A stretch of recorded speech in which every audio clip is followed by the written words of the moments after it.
তো গাইস, কেমন আছেন তোমরা সবাই? আশা করি সবাই ভালো আছেন এবং আমিও ভালো আছি আপনাদের দোয়ায় এবং আশীর্বাদে। আমরা আজকে অবস্থান করছি আমাদের বিল্ডিং এর ছাদে। আজকে এখানে অনেক ঝড়, কালবৈশাখী ঝড় নামে পরিচিত ঝড়।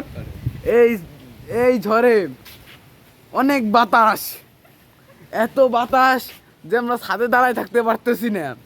কিন্তু আমার মনে হচ্ছে আমার মাথার বুদ্ধি না খাটাইয়া আমরা বলতে পারবো যে আর কিছুক্ষণ পর বৃষ্টি নামবে। এবার বৃষ্টি নামলে তো সবাই জানেন কেদা হয়ে যাবে। আমাদের এই যে আমাদের ঐতিহাসিক আম গাছ আছে এই পাশে, একটা অন্ধকার বলে ধ্যানও পারতেছি না। ওই যে এই আমের সাইজ 4 আম 1 কেজি।